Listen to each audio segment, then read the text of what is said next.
What inspired you to make this innovative project with the 5th grade? Cardboard. Loads and loads of cardboard. Our tech facilitator, Colleen, was unwrapping a ton of mini iPads and Chromebooks, and we already are very fond of cardboard in our art department, and she had piles and piles of these things and hated the idea of throwing them out.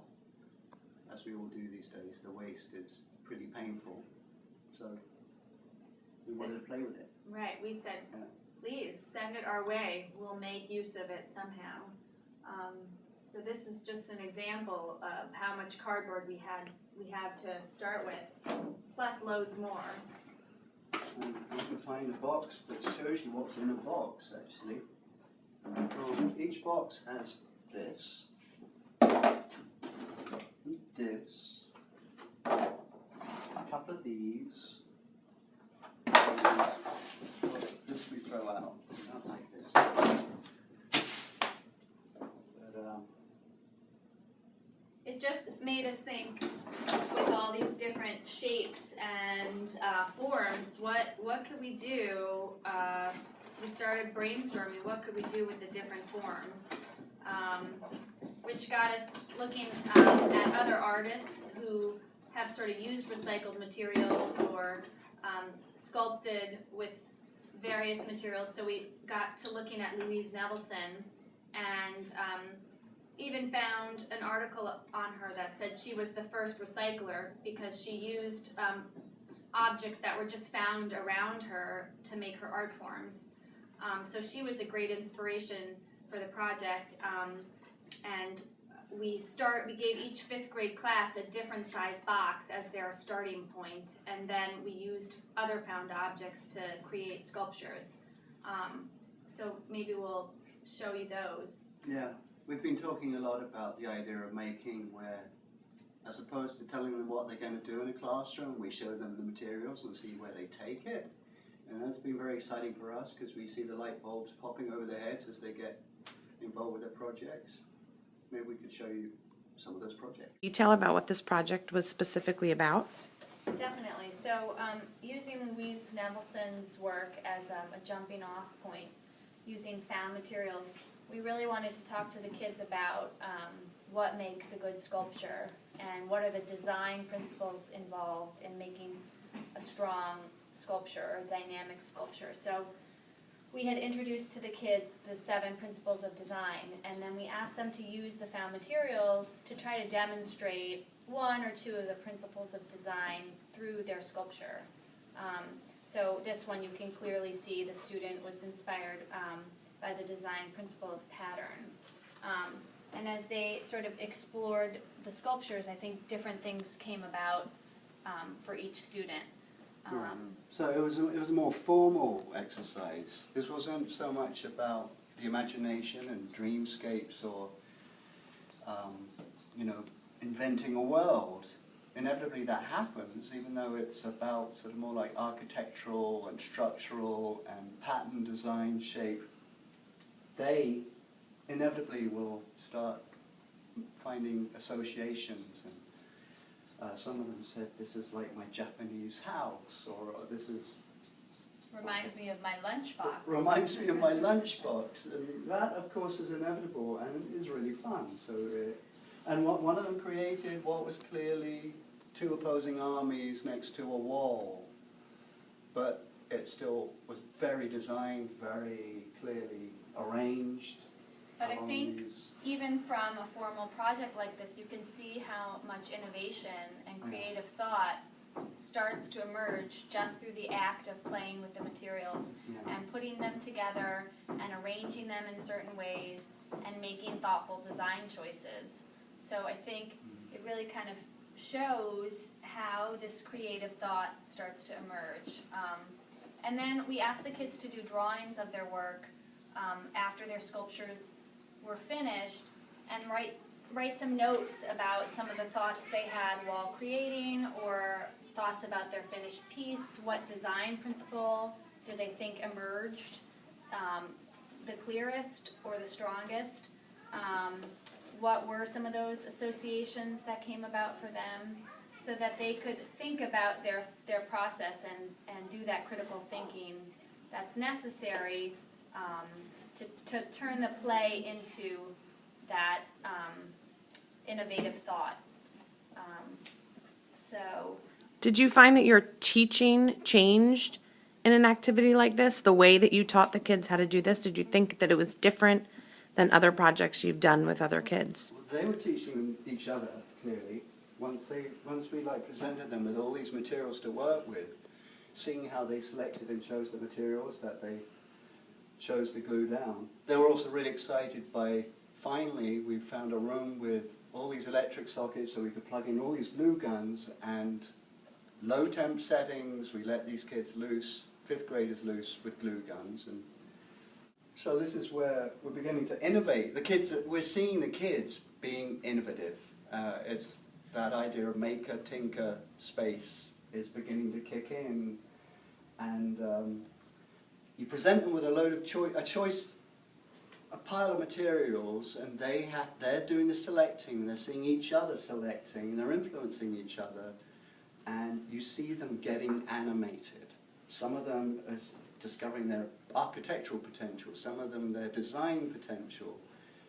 This project also frees them up from the idea of being an artist necessarily, but maybe releases them into the idea of being an engineer or, like I say, an architect. For example, an architect. this boy's sculpture is so architectural, and maybe that's the first time he ever saw himself in this light.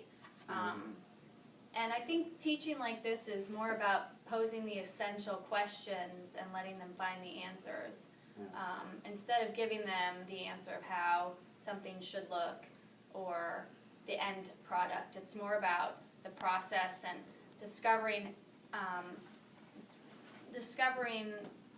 or finding out about how the creative process actually works, that it's a process of thought. It's not something that's based on the final product all the time. Well, with regard to teaching, we're excited by seeing what they're doing, as opposed to we teach them something and what they do is what we expected. So we're like, okay, they got there. This is, wow, look where they got. And that's a very different thing. It means we're animated as teachers as well. So it's an excitement loop, which is a good thing, I think. So what did the students do after they created their designs? Well, afterwards, we really wanted them to really think about their thinking. We didn't want them to just play and then not kind of talk about what they discovered. So we thought it would be really good for them to draw from their three-dimensional sculpture and go back into the 2D mode of drawing. And maybe those design principles would sort of become clearer through the process of drawing, and those relationships of the objects and how they were arranged or placed might just become clear to them. So we had them take notes as they were drawing, maybe as simple as what design principle do you see or were you working with, or what associations emerged as you were sculpting. Yeah, I mean, some of them wrote about their associations, and here we were reminded of the Japanese house I mentioned earlier, or Japanese letter.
Can you guys tell us what this project was about?